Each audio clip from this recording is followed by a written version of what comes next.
জাতিসংঘ মহাসচিব Antonio Guterres প্রধান উপদেষ্টা অধ্যাপক ডক্টর মোহাম্মদ ইউনূসের আমন্ত্রণে 4 দিনের সফরে বৃহস্পতিবার বিকেলে ঢাকায় পৌঁছেছেন। সূত্র জানিয়েছে, গুতেরেসকে বহনকারী এমিরেটসের একটি ফ্লাইট বৃহস্পতিবার বিকেল 5টায় হজরত শাহজালাল আন্তর্জাতিক বিমানবন্দরে অবতরণ করে। অ্যান্তোনিও গুতেরেস ঢাকায় পৌঁছানোর পর ইন্টারকন্টিনেন্টাল হোটেল যাওয়ার আগে পররাষ্ট্র বিষয়ক উপদেষ্টা মোহাম্মদ তৌহিদ হোসেন তাকে অভ্যর্থনা জানান। পররাষ্ট্র বিষয়ক উপদেষ্টা তৌহিদ হোসেন এবং রোহিঙ্গা ইস্যু ও অগ্রাধিকার বিষয়ক প্রধান উপদেষ্টার উচ্চ পর্যায়ের প্রতিনিধি ডক্টর খলিলুর রহমান শুক্রবার সকাল 9টায় ইন্টারকন্টিনেন্টাল হোটেলে গুতেরেসের সঙ্গে সাক্ষাৎ করবেন। পরে জাতিসংঘ মহাসচিব সকাল 10টায় প্রধান উপদেষ্টার কার্যালয়ে প্রধান উপদেষ্টা ডক্টর মোহাম্মদ ইউনূসের সঙ্গে দেখা করবেন।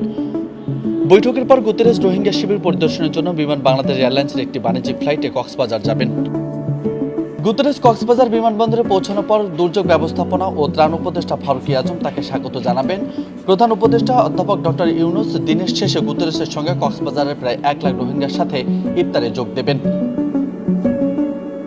নিউজ ডেস্ক, বার্তা 24।